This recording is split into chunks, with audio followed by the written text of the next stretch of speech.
Hey everyone, and welcome back to this week's live stream. I want to thank everyone for tuning in tonight. As you can see, tonight's topic is going to be slightly controversial. However, I feel that it's necessary for us to have this conversation because all last week, if you've been on any social media outlet, you've seen the discussion that's been going on about the death of rapper Nypsey Hussle. And in my opinion, what this unfortunate event has done is it has put a lot of focus on the Black community.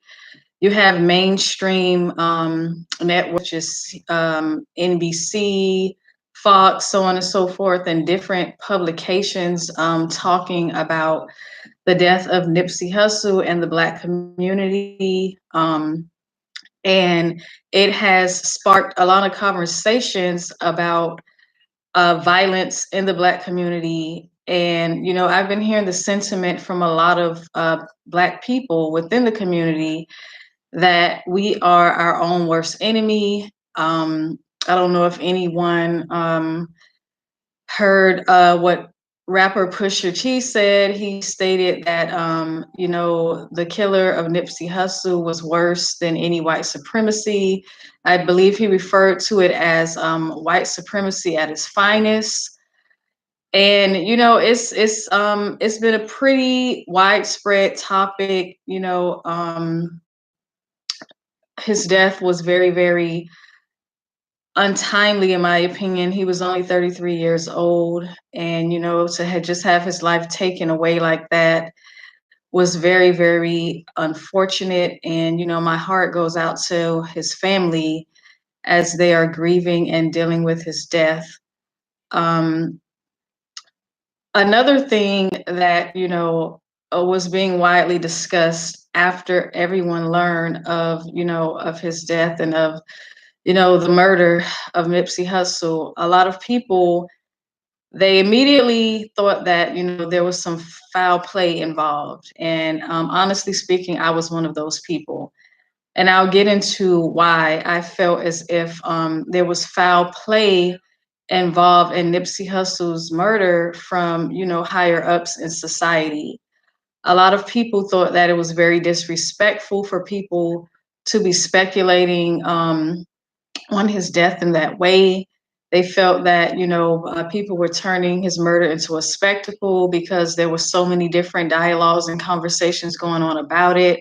As far as if the official story that we were given was true, a lot of people were referring to these conversations as conspiracy theories, and it was a good number of people that felt a way about it. And, I can understand people feeling that way, especially with the situation being so new and his family having to see all these different people having these discussions about his death. And, some people felt as if no one knew exactly what happened. So therefore, there shouldn't have been so much conversation about it in regards to how a lot of people felt that there could have been some law enforcement or government involvement with his death. And for those of you that are not familiar with who Nipsey Hussle is, he was a rapper and a very influential man within his community out in Los Angeles in the Crenshaw area, I believe that is. And Nipsey Hussle, at one point in time in his life, he was involved in gangs and so on and so forth, but he was able to turn his life around. And he started to do a lot of positive and influential things in his community, as far as helping the youth, as far as providing businesses and jobs to a lot of people in the community who otherwise would not receive jobs, ex-felons and things like that. And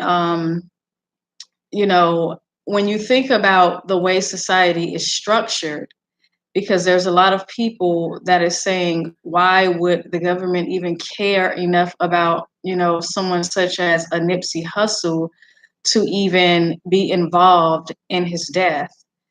And what people need to understand about the way America is structured is that from America's inception, there's been a system in place, and that system has been in place for hundreds of years, in which, the system was not necessarily designed for Black people to be at a certain level in this society. So when you think about a lot of the things that Nipsey was doing in his community, he was pretty much giving hope to the hopeless, inspiring the youth, and like I said, providing jobs and certain things to individuals who, had a rough upbringing and had been facing some hard times in their life. So when you think about how the system is structured, and you see and you think about who these people are that Nipsey was influencing and inspiring to do better with their lives, a lot of these people are the main targets of the white supremacist structure here in America. So I don't think that it was too far fetched for individuals to feel that, a man such as Nipsey, with the influence that he has and the things that he was doing in his community, that, he wouldn't at least be on the radar as someone that could, challenge and threaten the status quo here in America. Because when you think about the communities that Nipsey was influencing, the would-be ghetto, there is a system and a structure in place where there's higher ups and people with influence and power that have a invested interest and a need for certain things to be the way that they are. This is how they're able to remain powerful, and this is how certain systems are able to continue to operate here in this country. So I don't think that it is very wise for people to criticize people for actually, thinking outside of the box and, putting things together and applying historical events to this situation. Because I don't know how many people are aware of the countless Black Power movements that were targeted by the FBI here in this country. There's been, several different events that took place.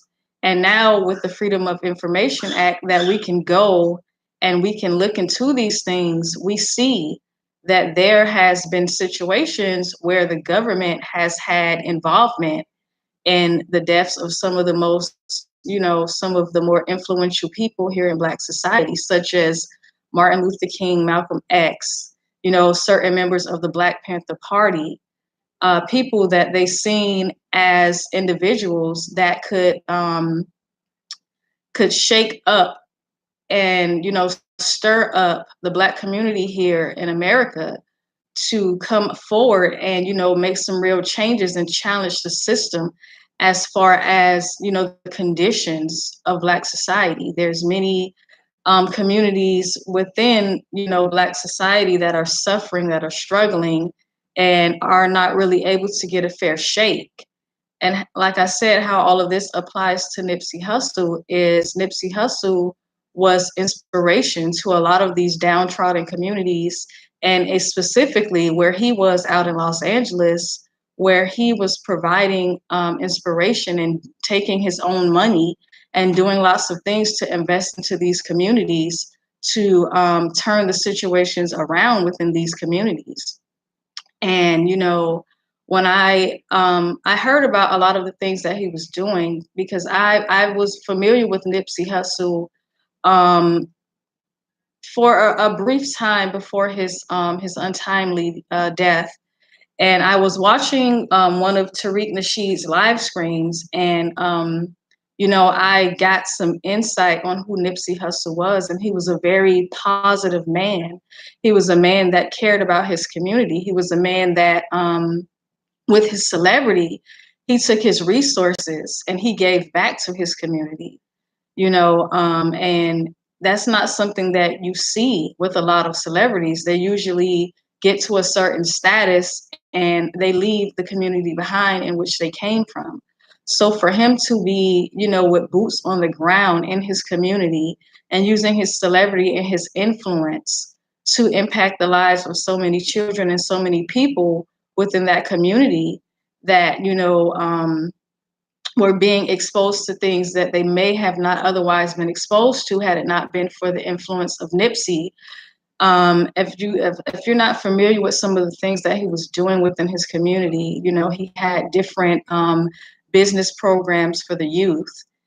He had different technology programs for the youth, and just an array of things that the people in these underprivileged communities were gaining access to. I also saw somewhere where he actually had a program going where it was a STEM program that was actually like a liaison and a gateway for the youth in that community to have access to Silicon Valley, which is the premier and the prestigious technology institution here in this country.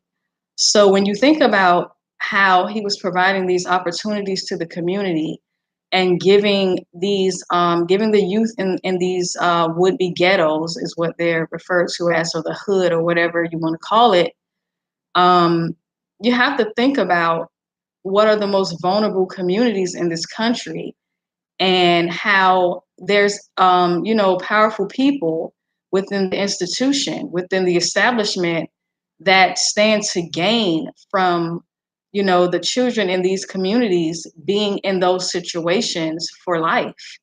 So like I said, I don't think that it is too far-fetched that, someone in a higher up position would see someone taking their resources and their celebrity status and providing opportunities for individuals who, with the way that the system is structured here in America, it is designed for people within those communities to somewhat, have a hard time getting out of those situations. Because I was having a conversation the other day and I was explaining to someone, when you think about the children that come out of the ghettos, out of these communities, if you're ever in these communities, you get to experience some of the most bright, talented, and influential trailblazers within our society.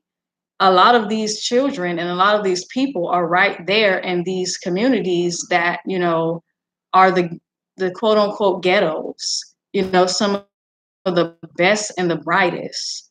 So if you're providing an opportunity for these individuals to get out of their situation and come out to the world stage, that is competition that some people, within the power structure, who are, here to have the status quo in place, that is a threat to the system. That is a threat to, the way society is structured and how the country was designed to operate.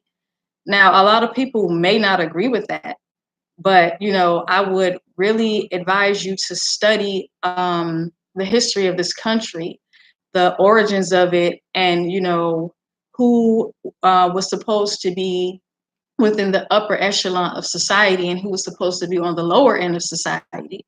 So when you start to provide opportunities to the youth and individuals in these communities where it was designed for them to never be able to even be in a position to compete, then you are upsetting the status quo and you are causing a rift in the system. So it is not too far-fetched for people to think that, someone such as Nipsey Hussle, who was doing those things and encouraging and inspiring and providing resources to the people in the community to do that, I don't think that is too far-fetched to believe that the powers that be would have a problem with that. I'm looking at a comment from Cringe. It says, as an 11-year-old, I feel like no matter how famous you are, you aren't safe. Um, I agree with that. And it goes back to what I was saying about him using his influence and his power to inspire a generation and, a segment of America that is largely forgotten about and not included in the conversation when it comes to, resources and opportunities. So, with him being a celebrity, that may even have made him even more of a threat and a target, to be, unfortunately, to be taken out in such a vicious way, as a way to deter others from doing what he was doing. Because, like I said, he had the ears and the eyes of the youth, which in reality is the biggest threat to the status quo, because the youth is the future. And the youth is, they're going to be the ones that bring about the real change. My generation, our goal is to do the work, and hopefully the youth will be able to bear the fruits of our labor. And I strongly feel that that is what Nipsey was doing, putting in the work so that the youth would be able to bear the fruits of his labor. And another thing that I seen a lot of online was a lot of arguing and a lot of people, stating that this had nothing to do with the government. There was no type of law enforcement involvement in this, and it was completely ridiculous for individuals to even think that. And, I feel that that's a problem, because, to tell someone to not think, especially considering the history of this country, to tell people to not even be suspicious of the fact that, there could have been some involvement from the government, I feel that that is, is very disrespectful to people's intellect, to tell them that there's something wrong with them thinking that. And a lot of people were also saying that, we're in denial about the situations that go on in the ghetto, and we're pretending as if, these types of events don't happen all the time, with the violence from gangs and so on and so forth. And although that may be true, I just feel like the circumstances surrounding this particular unfortunate situation are very, very suspicious. And, that leads me to believe that it was more than just a gang member who had a vendetta against Nipsey.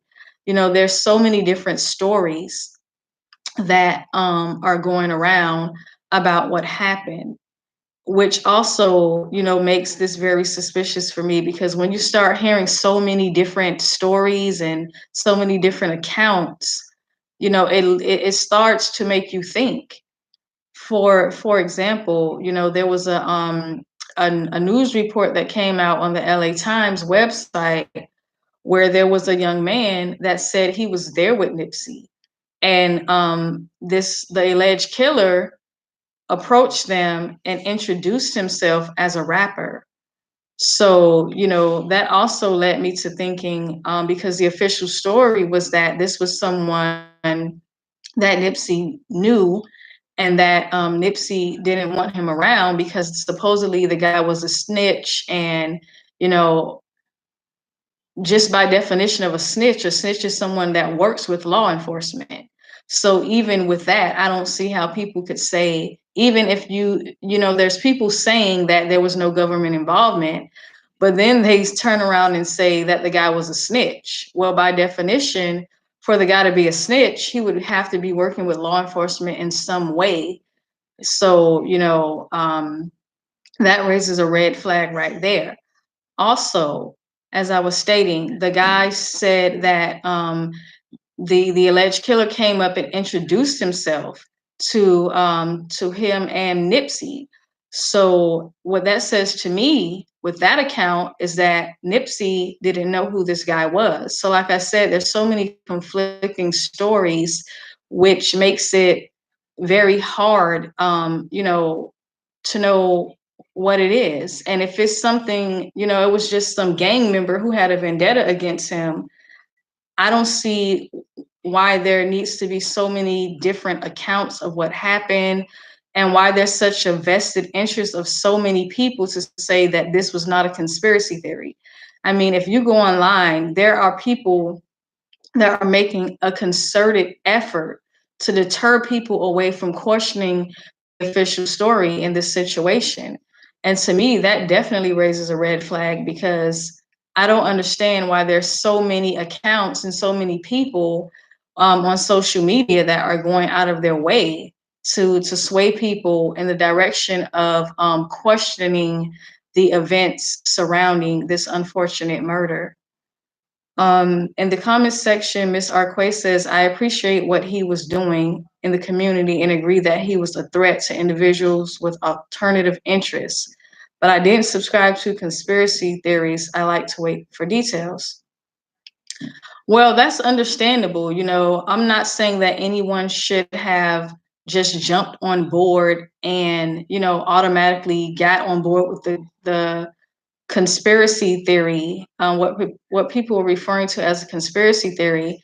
And the reason that I didn't ever think that it was a conspiracy theory in my mind automatically, you know, did go to this possibly being, you know, something that higher ups was involved in, is because, you know, I've done a lot of studying as far as the way that the power structure is set up here in America. And I know for a fact that Black people, especially primarily people, Black people within the quote unquote ghettos, you know, there is a system that is in place to keep them pretty much locked into those conditions for life. There are some people that are able to deal with adversity and get themselves out of those conditions. However, a lot of people in those conditions, they need help. And when you have someone with the influence and the status of a Nipsey Hussle actually dedicating his resources and his time into investing into these communities, then you have to be very skeptical of, you know, the power structure having a problem with that, because it wouldn't be too far-fetched for them to see someone with that type of influence over the community as a problem and a threat to the power structure. You know, a lot of people were saying that they felt that the documentary that he was going to be releasing about Dr. Sebi. And if you don't know who Dr. Sebi is, Dr. Sebi was an herbalist and a holistic doctor that, you know, in court, it was proven that he came up with the cures for a lot of different diseases that the pharmaceutical companies are currently making billions of dollars off selling treatments for these different diseases, but no actual cure. So a lot of people also thought that, you know, with him in the process of making a documentary about, you know, that would release such powerful information as far as, you know, people knowing that there are cures for certain diseases such as AIDS, cancer, so on and so forth. Some people, you know, they saw that as something else, that another very powerful institution in this country, such as the pharmaceutical industry, they could have even, you know, had some involvement in that, because they don't want their bottom line to be threatened with all the money that they make from selling, you know, different medicines and things to treat different diseases, but actually nothing to cure them. Now, as far as the theory about the Dr. Sebi documentary, I wasn't really too convinced that, you know, that was the reason that the power structure may have come after Nipsey, because if you don't know now, the pharmaceutical companies and other individuals within the field of medicine, they are starting to say that they have found cures to these certain diseases. So they're going to more than likely be making billions and billions of dollars off of these new cures that they said that they'll be coming out with soon. So I wasn't too sold on the fact that it might have been the documentary.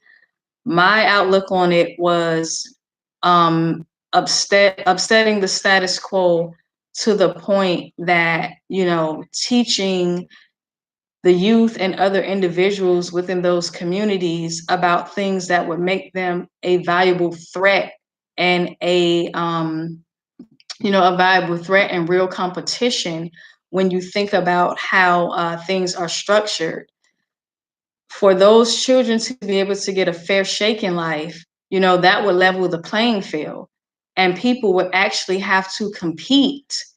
You know, if those youth in those communities are able to be in a situation where they can get into these different industries.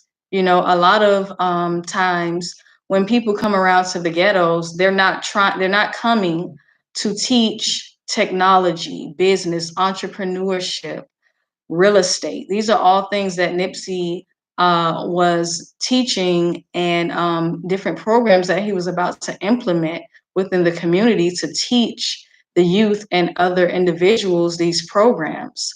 So, as I was saying, I feel that by the playing field being leveled in that way, that is that is more of a threat to the power structure, because a lot of times when people come around into the ghettos, they're not coming to teach these things. They are coming to uphold the status quo by basically recruiting the youth for sports, entertainment, and certain things like that. And there's nothing wrong with sports and entertainment, but we have a lot of that already going on in the community. There's not a lot of programs there and resources that are there to teach the youth about business, entrepreneurship, real estate, and all those different things that you know are not being pushed within the communities. So I really feel that it was more so along the lines of him spreading those opportunities and providing those resources within that community.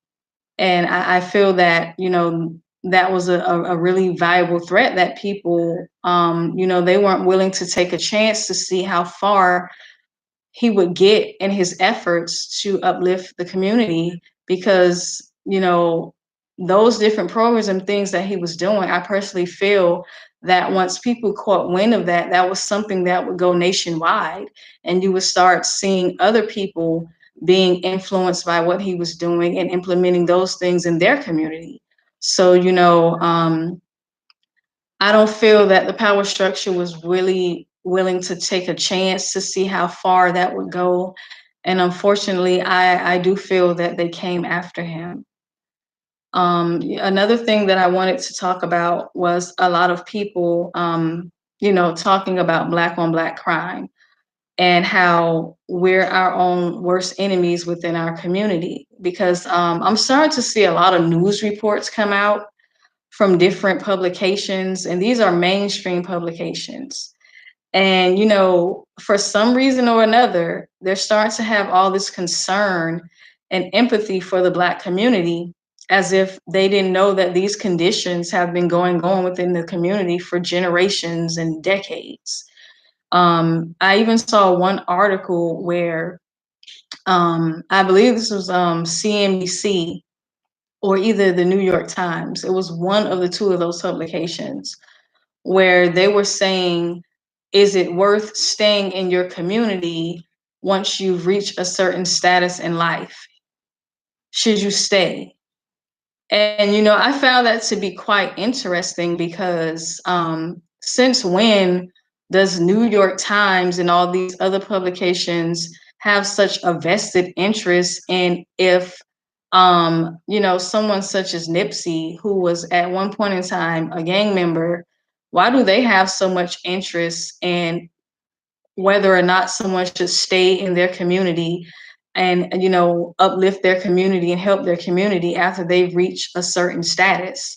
I find that to be very, very interesting, that they would take out the time to publish an article as if they really care about what goes on in the community, or if they even care so much about someone coming from the ghetto and then going back and giving back to their community. I've been seeing a lot of conversations about how we hold each other back, and how, there's no greater enemy to Black people than Black people. And I just find that to be very, very telling of the individuals who have a concerted effort to actually hold the Black community back. Because although there are, many challenges within the Black community, things are getting better. And I'm inclined to believe the people in the community more than I'm inclined to believe the media. A lot of people within the communities are saying gang violence is decreasing, but the media would have you to believe that, it's the wild, wild west in these communities. And that goes back into all the propaganda that is going out and being pushed out in the media against Black society on a daily basis. There is a concerted effort for the media to make the rest of the world believe that Black society is the most dangerous in all of America. And, like I said, there are many challenges within these communities. However, Black people did not put Black people into these conditions. These were concerted and contrived agendas by the United States government and different institutions to create ghettos. So I think that is very, I feel that it's very dishonest to talk about the conditions of the community without mentioning how the communities got in those situations in the first place. I mean, before that, there were very tight knit, strong, prosperous Black communities all throughout the United States. Different programs were put into place that, decimated Black society, such as, the dumping of drugs within the Black community, mass incarceration, all sorts of things that crippled Black society. So like I stated, I feel that it is very, very dishonest to talk about the conditions of Black society without pointing to the individuals that were responsible for creating the circumstances. You can't throw people into a situation and then expect for everyone to make it out of that situation unscathed. I don't think that there would be any group of people in this country that would be dealing with a lot of things that Black people are dealing with, especially in these communities called ghettos, that would just be able to just go through these different things unscathed without any issues. I feel as if everyone on the outside looking in expects for Black society to be thriving and to be breaking through, all the adversity with no problems. And as I stated, I don't feel that there would be any other group of people in this country that would be able to do that. So pointing fingers at each other is not going to get us anywhere. I realize that, a lot of people say you can't blame these different individuals for the conditions of the communities, because it's up to us to change it, and I don't totally disagree with that.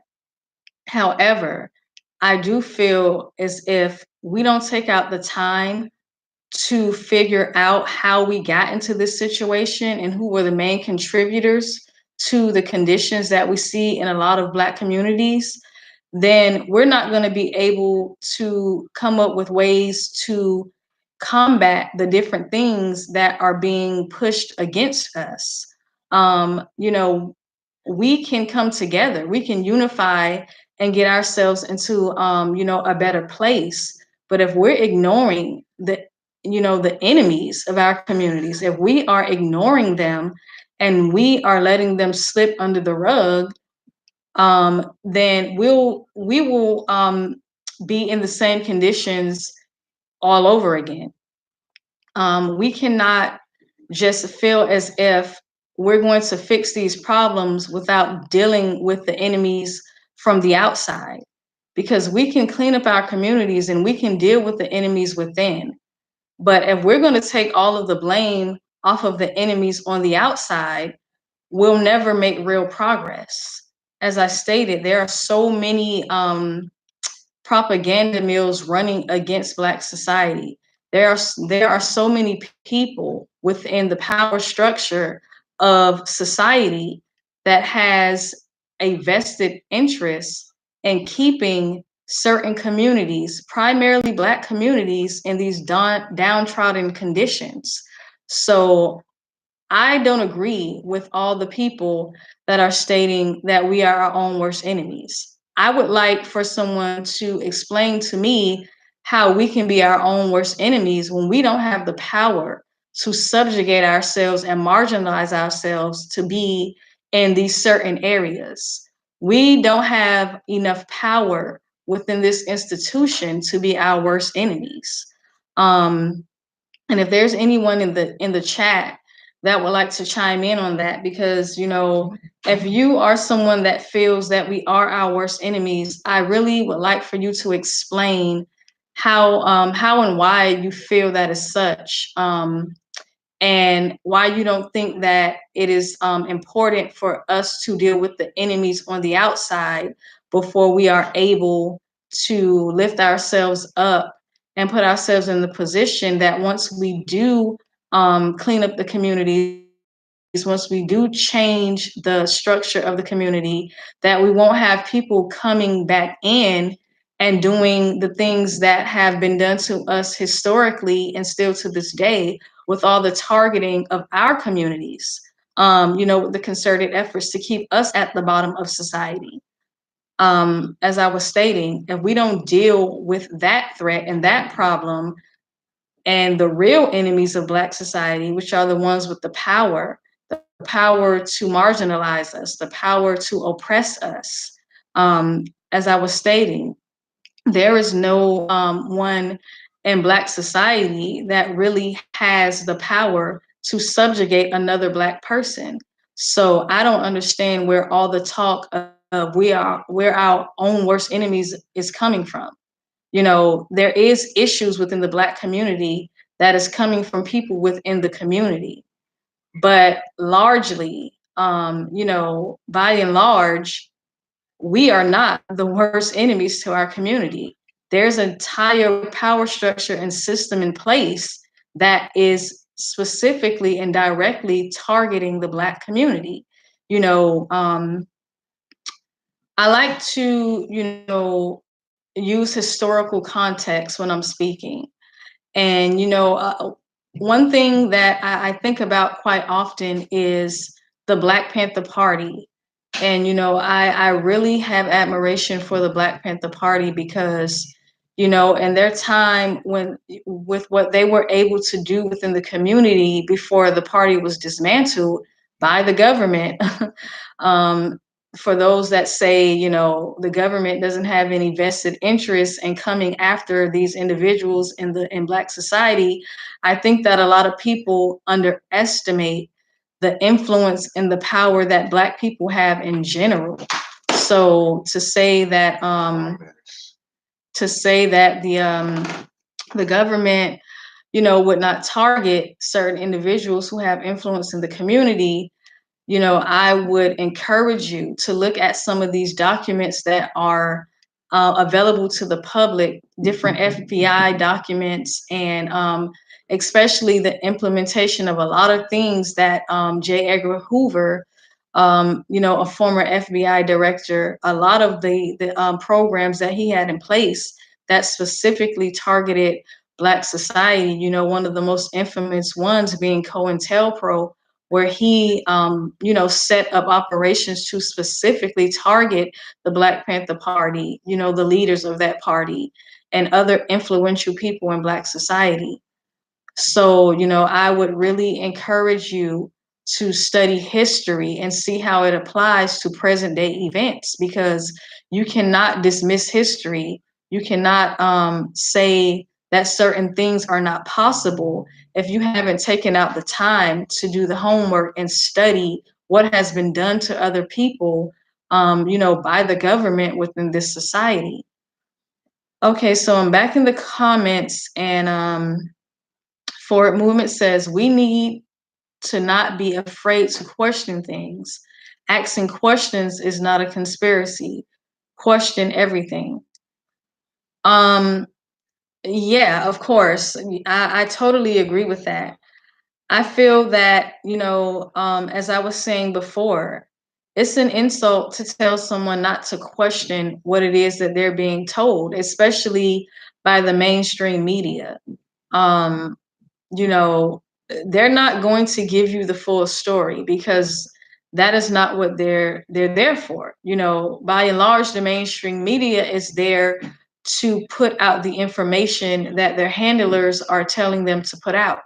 So if you really want to know what is going on, you're going to have to invest some time into doing some reading and, seeking out this information on your own. You can't rely on mainstream news to give you the full story about what is going on, because by and large, a lot of times, their job is to tell half truths, or just to eliminate the truth altogether. So, as I was stating before, I feel as if that, it is very problematic for people to attack individuals that are questioning the things that they are hearing, especially when they don't make sense. And especially when a person has done the research and they know what the United States government is capable of doing to just everyday civilians. So it is not stupid, and it is not, silly of people to be questioning what it is that they have been told. And I think that, what is silly and what is foolish is to go along with, what you're being told without doing your own research and without getting the information for yourself. Kid Quote Gaming says, I watched a conspiracy theory about Nipsey staging his death. Would you think is true at all? For myself, a lot of times when celebrities, they pass away, or with the Nipsey situation, their life is taken.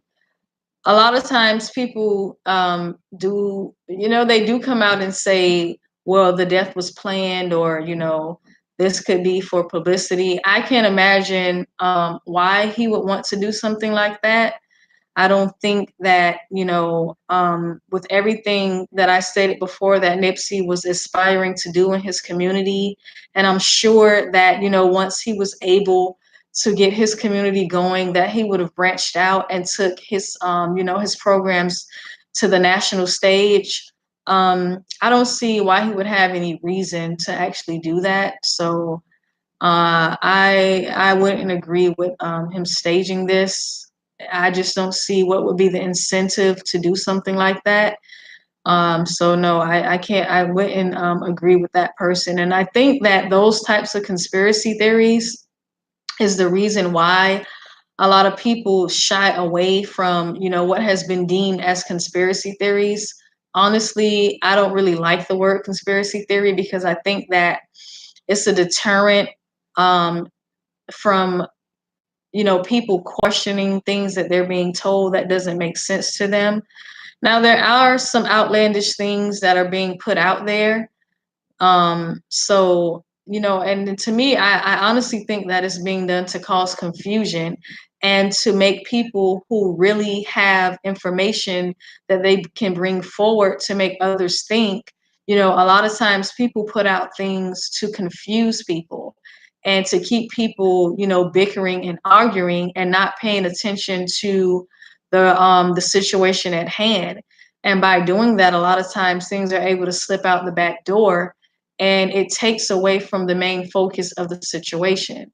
So that, that type of conspiracy theory with him staging his death, I feel like, whoever might have said that, they could be one of those individuals that want to cause confusion among the people that are actually questioning the circumstances of Nipsey's death.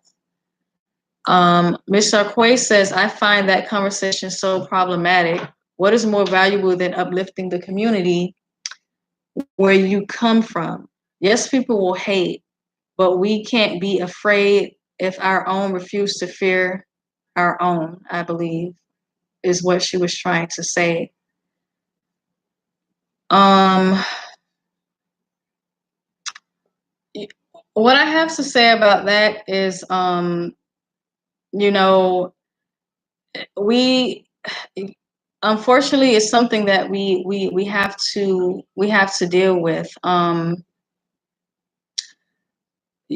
There's going to be people that have negative things to say, and that just comes along with the territory, especially with an individual that has influence and power. There's always going to be people that seek to come against that. And that's why I'm not totally against the individuals that are saying that, this was just some hood stuff and it was just gang violence. That is very plausible and that is very possible. But like I was stating, when you think about the circumstances of Nipsey's death and everything that transpired with an individual like him, with the influence and the power and the resources to give a leg up to the people in his community, excuse me, and like I stated, I feel that once he was able to stabilize his community, then he would take his movement national. So I don't feel as if there couldn't have been a possibility that someone was just jealous of him and did hate him, but I don't feel in this particular situation that that is what happened. Even with the suspect, the one that allegedly did this murder, just recently it came out that the prosecutor for the O.J. Simpson case is going to be his defense attorney. And a lot of people were questioning that because they were saying, where would someone who was supposed to be a broke, dusty gang member, where would he come up with the resources to afford such a high-powered attorney? That's another thing that has people thinking, like, why is there such a concerted effort after the vicious murder of Nipsey by this guy allegedly? Why is there such a concerted effort for people such as a prosecutor for the O.J. Simpson case to come out and be the defense attorney for this guy? Why in the world would someone of that status come out to defend someone who was supposed to be a broke, dusty gang member? Those sorts of things don't make any sense. And I feel that people have the right to question that when they start to see a lot of things transpiring that makes it look as though this guy is getting help from higher ups. As people were saying, how in the world could he afford such a high powered attorney? And who is paying for this attorney? I personally don't feel that this is pro bono work. I don't think that this attorney is going to, be the defense for him for free. So there's someone somewhere that is helping this guy, which is very, very odd. And people have the right to question that. Miss Arquay says in the chat, I was saying that we should pour into our communities if we are in the position to. I meant to say that I refuse to be afraid to be active in my community. Okay.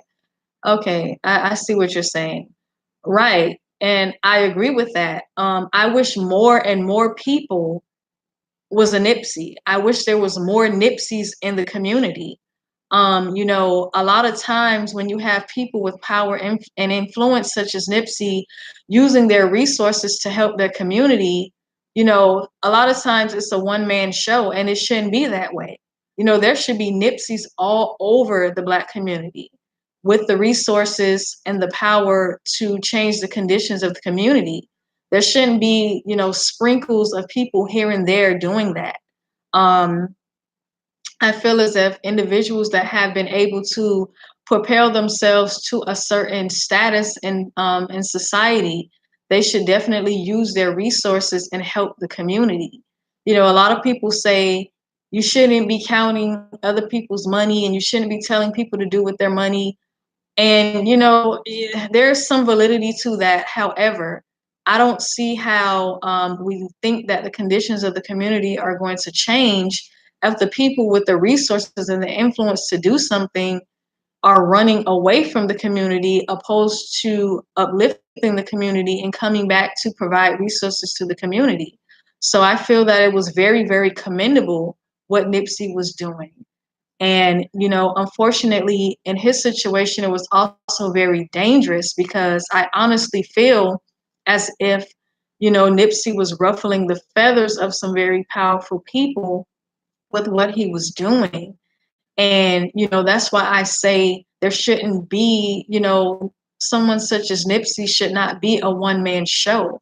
There needs to be hundreds and thousands of Nipseys all over Black society so that, when someone is doing something and, unfortunately they're taking out so heinously, such as Nipsey was, then, it's not like shop is closed and everyone is feeling helpless and hopeless. It should be the norm for people to be doing what Nipsey was doing in his community. And I really feel like we need to get to that place because we're losing so many leaders within Black society. And when that happens, it kills the spirit of the community. And, you know, I honestly feel that if there was enough people doing what Nipsey was doing, then Nipsey wouldn't have been such a threat and so much of a target because it would be something that is just normal for Black society, for us to be uplifting each other, for us to be cleaning up our communities. So, we have to get very, very serious about how, we're going to, all of us, how we're going to be an influence in our communities so that the people that actually want to do something, they won't be in such danger when they step out there and they put themselves on the line for the community. More and more people need to be doing that. Okay, I'm back in the chat, and Miss Arquay says, people were saying that once you come up, you should never go back to the hood. I don't agree with that. Um, I totally don't agree with that. And that's been such a problem within society. I like to use a lot of these athletes and entertainers as examples. They're able to get out of their conditions, and a lot of them, you know, they're on the first thing smoking out of the community, and a lot of times they don't go back and do anything that is going to make a real change within the community. They may come around on Christmas and hand out toys and Thanksgiving and hand out turkeys, and I'm not saying that their charity work should be chastised, but what I am saying is that what they could do a lot more because they have the influence and the resources to do so. Um, and as I was saying, I feel as if more and more people was doing that. The ones that are out there doing it, unfortunately, because of the way that society is structured and with the powers that be, wanting a certain segment of society, primarily Black society, to be on the lower crust of society, when people are out there putting their necks on the line and risking their lives to help us, we need to be influenced by that, and we need to start doing more to help them. so that they won't be such a threat and a target against the individuals that, don't like what it is that they're doing to uplift Black society. Forward Movement says things can be true. He can be a hater, and he can also be used to do an execution. Um, that is very, very true. That has been, the dividing argument after Nipsey's death. There's some people that are saying, this was just some hood stuff, and this was just some end stuff, and he was just a hater, and he didn't like Nipsey, and he had it out for him. Um, like I said, because of the circumstances surrounding this situation, I can't go along with the official story. I can't go along with the fact that this guy was just some dusty hater. I can't go along with that. There are too many unusual things that are starting to happen with this situation that, I feel as if everyone at this point should be questioning this. I also feel that the concerted effort for the mainstream media to start dipping their nose so much into the ghetto as if they ever cared about the ghetto is also very suspicious as well. Because, like I said, I've seen news articles where people are actually taking out the time to write stories about how people should leave the hood after they get to a certain status in life. And as I was stating, why in the world would mainstream media be so concerned about what's happening in the ghetto? That within itself is extremely suspicious to me because everyone knows the conditions of the ghetto. Everyone knows what is going on in these communities and how the youth of these communities are suffering. How when the resources are being distributed, the hood is the last place that people are looking to actually provide resources to. So that concerted effort by the media to try and encourage people to leave the hood is very, very suspicious. And it also is something that further leads me to believe that this was a concerted effort to stop anybody from going back to the community with resources in hand that can actually do something to change the conditions of these communities. The entire thing is very, very suspicious. And like I said, at this point, I feel everyone should be questioning the official story that we've been told because a lot of it just doesn't make any sense. For it says, so true, the community has to be changed from the inside, and we are the inside. We all need the mindset of leadership within our community. Yes, that goes back to what I was saying about me feeling that it was very, very unfortunate that Nipsey was in a position where, he was kind of a one-man show, and there isn't more people with influence and power going back to the community, providing resources, uplifting the community, and doing more to help people get out of those conditions. Because as I was stating before, when people from the power structure and the dominant society that has mainly all the resources, when they come around, they're not coming around to provide the youth of the ghettos with the tools to actually be competition within the mainstream society. They have, programs and things in place where they provide a glass ceiling for the youth in these communities that, they're only going to be successful in certain arenas in society, which unfortunately a lot of times is primarily sports and entertainment. When the youth in these communities, there's so much more than just entertainment and sports. And as I was stating, I don't have an issue with sports and entertainment, but honestly, not everyone is going to be a professional athlete, and not everyone is going to be, a rapper, a singer, or so on and so forth.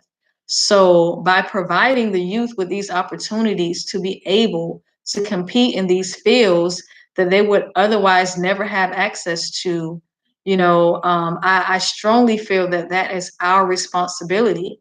because the power structure does not have an interest in providing those types of resources to these communities, that we call ghettos.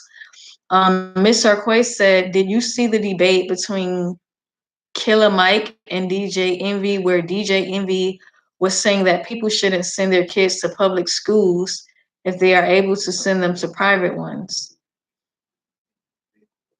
Um, I didn't see that particular interview. However, you know, for DJ Envy to say that, it kind of leads me to believe that DJ Envy is not paying attention to what is actually going on within Black society. And, he's one of those individuals that have made it to a certain status in life. And, with his resources, it is very easy for him to say that people should be sending their children to private schools. But there aren't a lot of people in the position to do that. My the way I look at it is, if we're not going to build our own institutions for our children to go to, then we definitely need to be putting pressure on the public school system within these communities to enhance the quality of the public schools. Because, there are certain things that we are in the position to do. And I feel that now is definitely the time for us to get more serious about the conditions that, a lot of people are living in within Black society. If you have the resources to send your child to a private school, you're very, very fortunate. But that is not the case for, many people here within America, not just in Black society, but abroad, but primarily within the Black community. The prospect of going to a private school and receiving that elite education just is not something that their families are able to afford. So I feel that it's very selfish and very, you know, I would say naive of DJ Envy to think that, someone is just in the position to send their child to a private school. Ms. Sarquay says, it's like if parents with money put that money into our schools could be so much better as far as resources. Yeah, that definitely alludes to what I was just saying. The people with the resources are taking the resources to other communities that are not a part of Black society. Um, you know, we can't necessarily tell people where to live, but even if you don't want to live in the communities right now in the conditions that they're in, I do feel that you should be putting your resources in the community so that you'll be able to create communities that are livable for people within all statuses of life. Black people, the first thing they do when they get to a certain level of life is they leave the community, and in many cases they go to communities around people that hate them.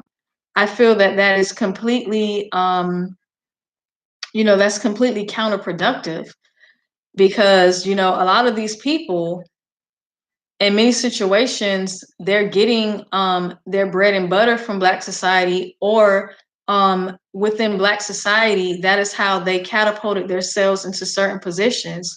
So for them to turn their backs on Black society, I do feel as if it's very, very unfortunate that a lot of people that get into these positions, they do that. They kind of leave Black society behind.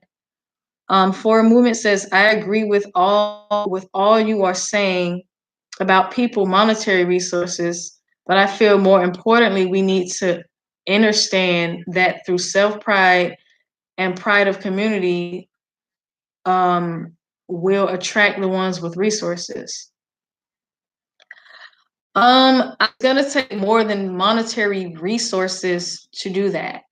But we just have to be very, very honest about why a lot of the conditions are the way they are. People like to ignore the fact that poverty in many cases leads to crime, leads to people being in situations where they feel that their backs are up against the wall. You know, um, of course, pride and self-esteem and all those things are things that need to be taught. But the resources have to come along with that. So, it does definitely have to be a package deal where, we're working on the mindset, the self-esteem, and, uplifting people from within as well.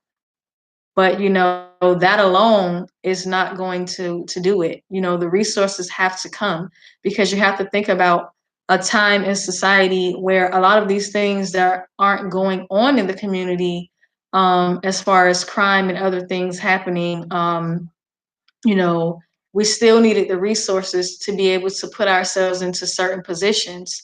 So, we can't totally discount the monetary resources, but I do 100% agree that along with the monetary resources, we also need to be instilling the pride and changing the mindset of people within the community as well. Ms. Sarquez says we have to change our attitudes and want to clean it up as a collective. We are not there. Um, you know, I agree with that to a certain extent. A lot of people still need to reprogram their thought process. But right now, we're at critical mass, and we're going to have to come together with individuals that are ready to get to work. And, we'll have to come back and do as much as we can to uplift those that may not be mentally there yet.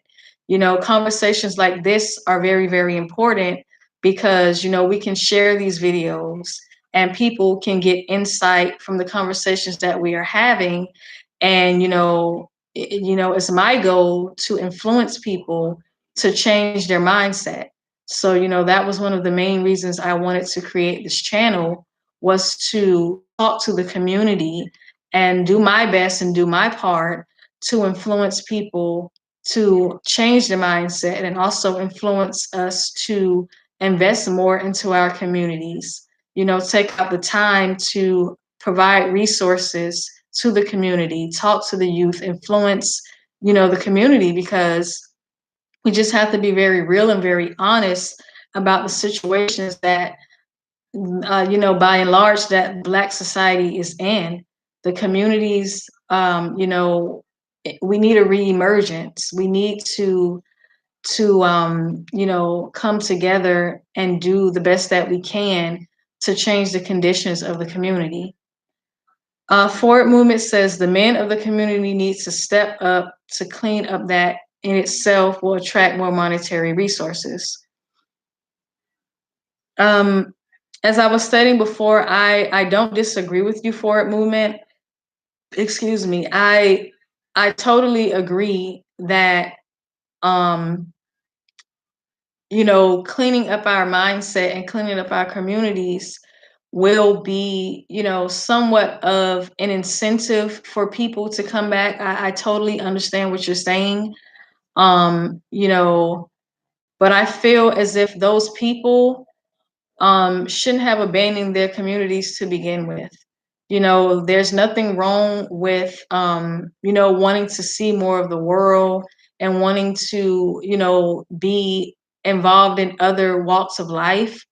But I don't understand the mindset of the individuals that don't come back simply because of the conditions. That would be more of a reason why they would need to come back to provide their resources. Because a lot of people, like I stated, they need that influence. They need that individual with that mindset in many cases to help them steer themselves in a different direction. And I feel that that is why Nipsey was was so revered and so admired in his community, because that is what he was doing. It could have been very, very easy for him to say, forget this, I'm out of here. I'm not going to help these people. They don't want to be helped. And that's the mindset that a lot of people take on when they look at the communities, the ghettos, and they say, these people don't want help. They don't want to be helped. They don't have a desire to change. And with the things that Nipsey was doing, we can see that a lot of that is not true. when he came along with the resources and also the mindset, because he was influencing a lot of young men to not join gangs, to show them a better way of life. So, he didn't abandon his community, and he understood the conditions of the community, and that didn't deter him, from using his resources and doing things to help. A lot of times people, they get on their high horse and they feel as if they're better than other people. And I feel that that is hindering us in cases, because a lot of people need to remember, at one point in time, I was in this situation. And I feel as if, they should consider that and do the best that they can to go back and help others. Okay, I'm going to read the last few comments before we end the live stream. Ms. Arquay says, as far as our men, who's there to teach them that? We have a lot of work to do where our men are concerned. Many are not in a position to lead for the lack of that strong Black figure.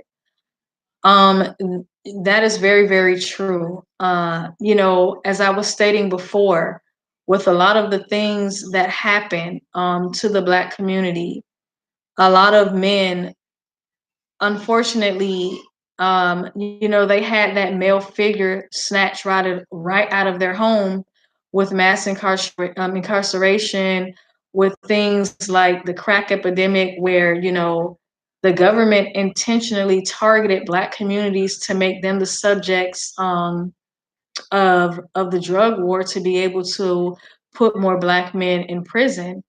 As I was stating, these were all concerted efforts by the United States government to hinder and cripple the Black community.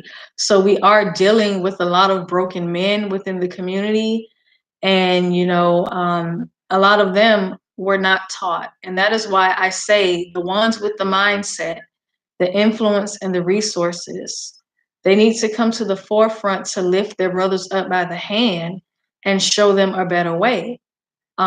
Because this is not something that is going to be done overnight. I do feel like this is something that we're going to have to keep going through and through the generations.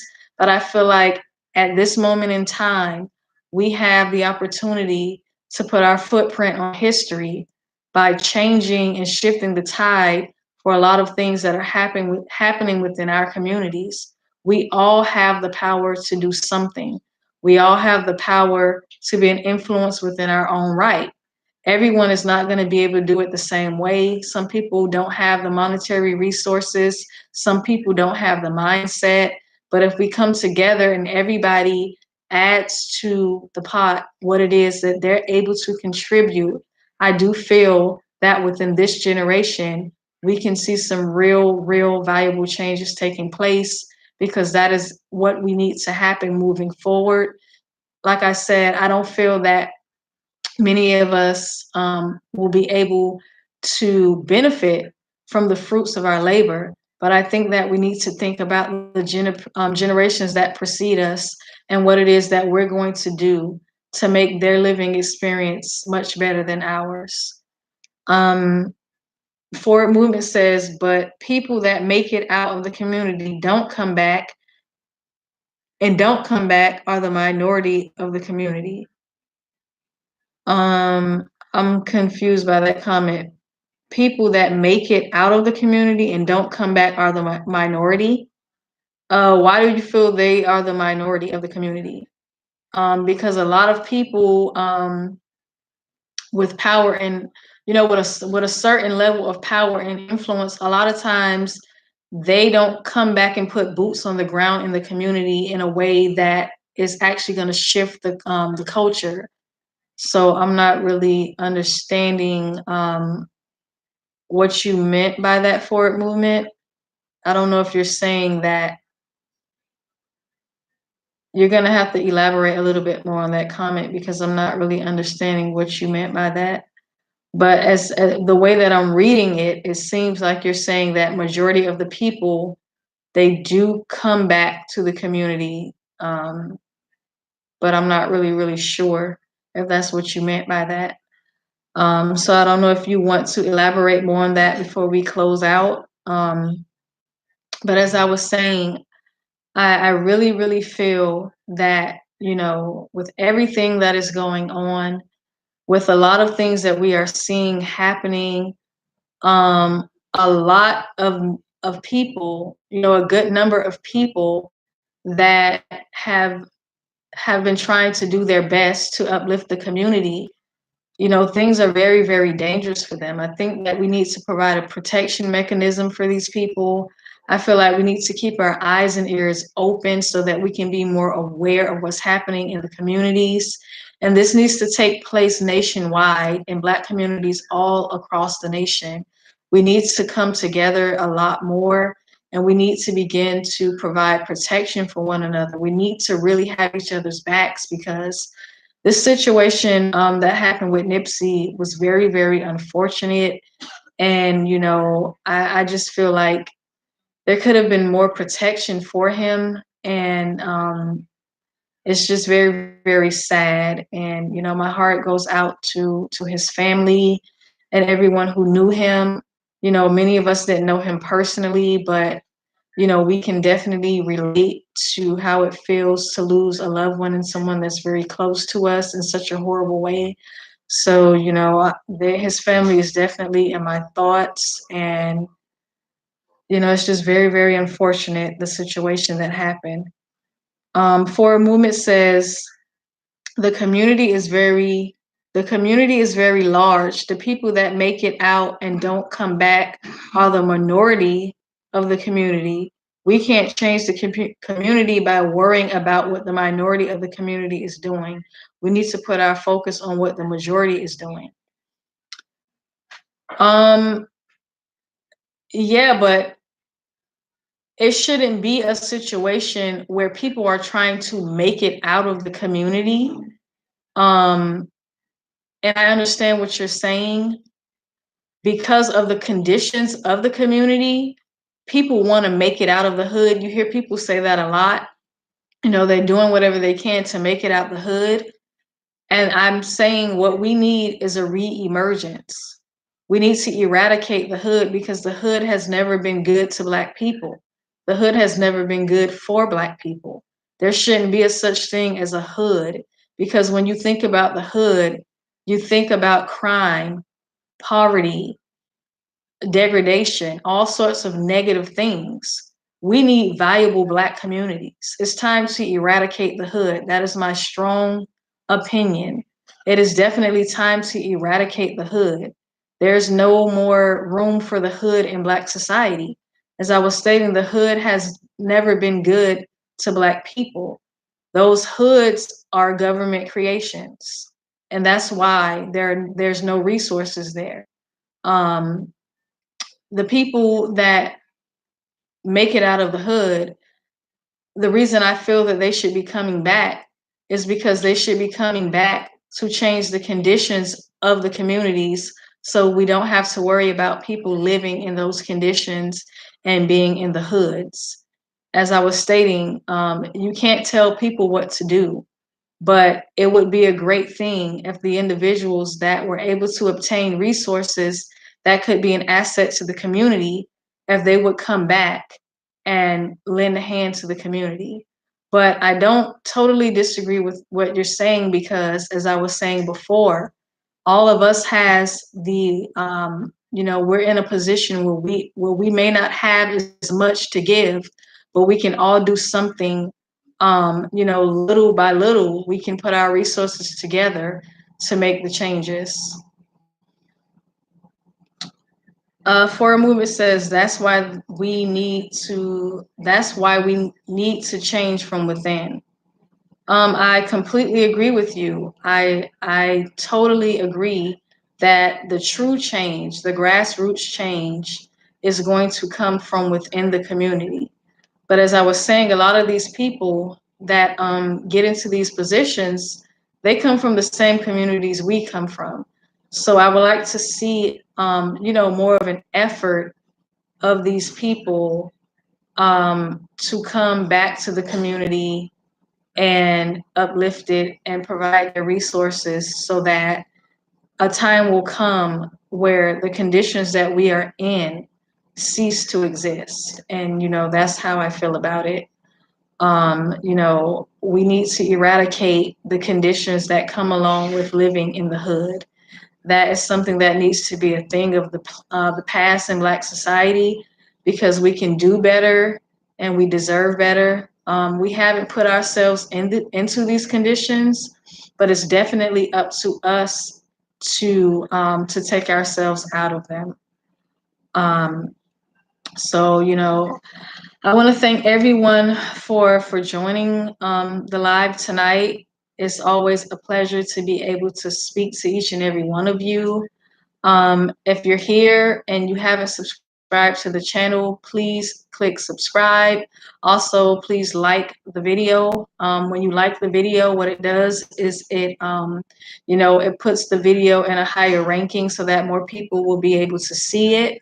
And, what I want to be able to do here is to get the message out and to get these conversations out to more people so that we can be able to come together and start doing something tangible and constructive for the community. If you're not following me on Facebook, please follow me at Shelly Speaks on Facebook. Also on Twitter at Shelly Speaks One. Please follow me there. Please share the video. Please comment. And I thank everyone for joining us tonight. Be blessed and have a good night.